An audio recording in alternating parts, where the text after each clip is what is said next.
countries and 28 chefs that participated in the global certification program. That's a small beginning, but it's an important one.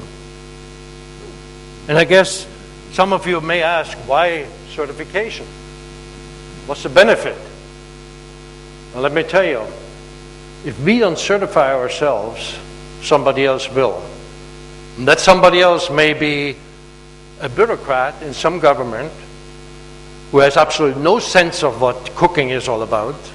So it makes only good sense for us to step up to the plate and certify our members before somebody else will.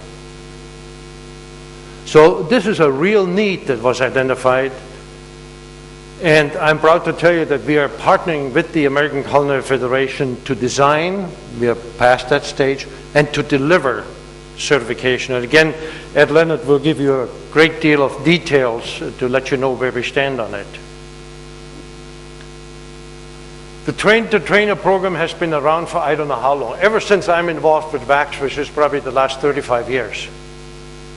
We always talked about train the trainer. And oftentimes, and the program was sort of on-off. It never had any support, financial support.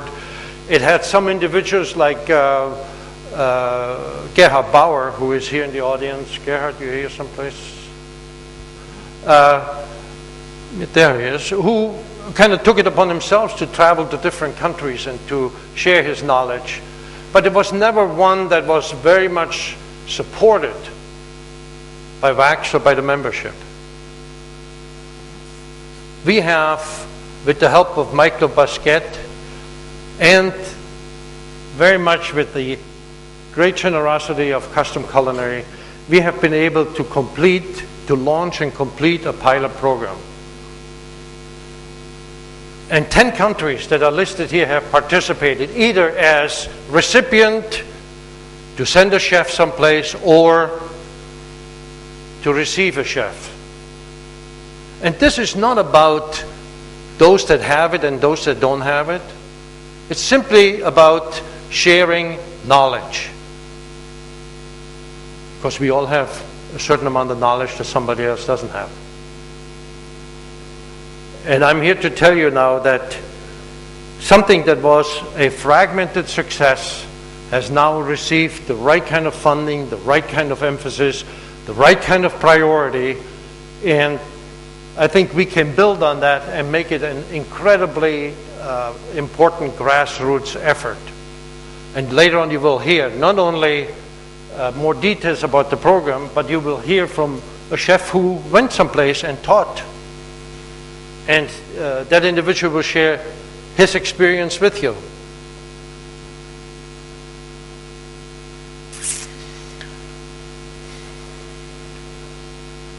If we don't do it, somebody else will. It's as simple as that. If we don't wake up, and we don't in our own kitchens, in our own country, worldwide, if we don't create an atmosphere, a situation where women can be successful, somebody else will, and they will go to another industry. They will not come into the hospitality industry. Why? Because they have family obligations different from a man.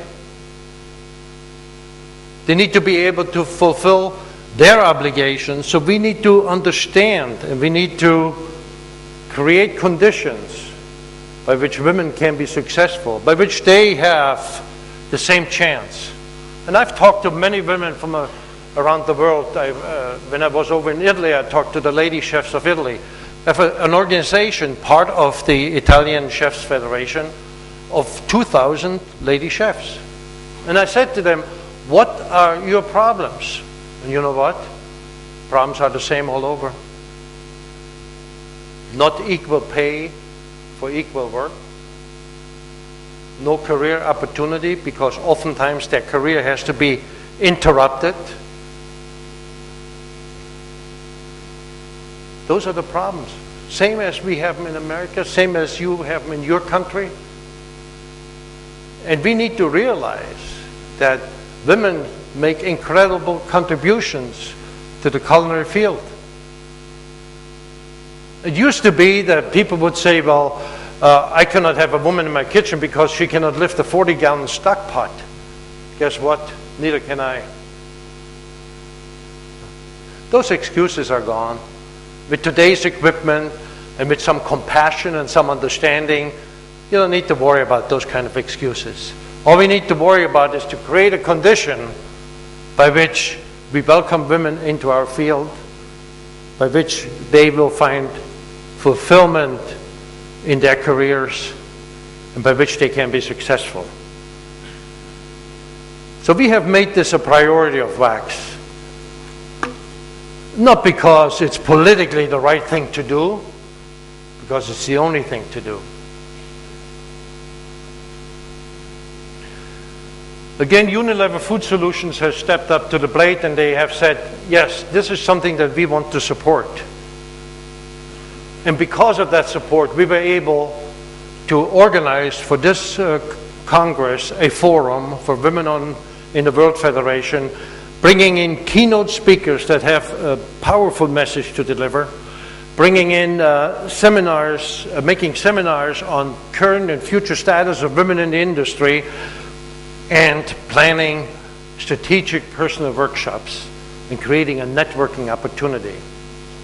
And I'd like, just for a minute, I'd like all the women chefs in this room, all of them, back there, up here, to stand up. I'd just like to see how many women chefs we have here. Please.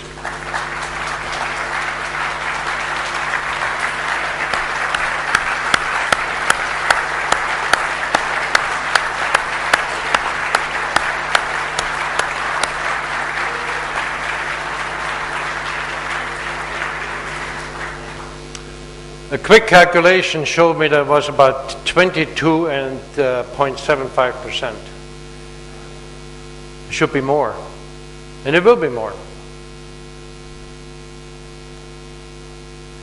I guess the question you have to ask yourself, if you believe in that, what can I do, how can I help?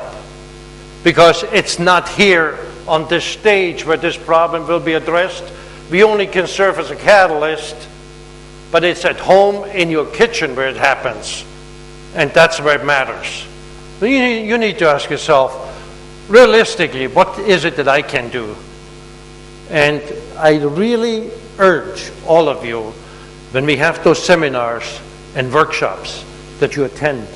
And maybe it's even more important for the men to attend than the women, because it's about you and the working conditions that exist, and perhaps seeing to it that you come back with a better understanding of what you can do in your own environment.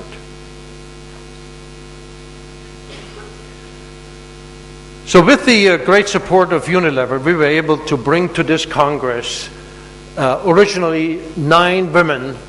Their travel was subsidized through the funding. Unfortunately, the lady from Cuba could not come, so we have 8 women from all across the world that have come here to just share their experience and be part of this new initiative. So again, thanks to Unilever for their foresight and their great support. And again, this is a program, it was started, yes, but this is something that has to continue. It only makes sense. It's part of who we are. It's part of what we have to do.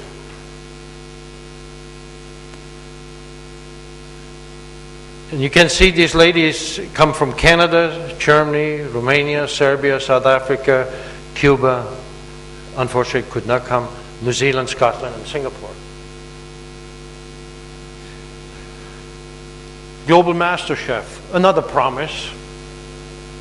Where are we with it?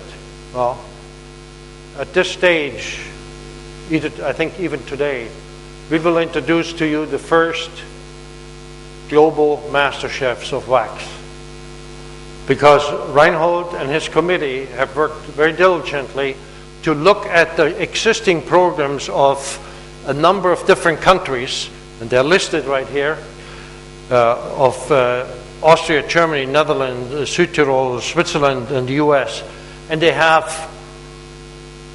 found that these programs meet the criteria that was established, which now means that any chef certified in those countries as a master chef automatically qualifies for the WACS Global Master Chef. And you will hear a lot more about that when Reinhold makes his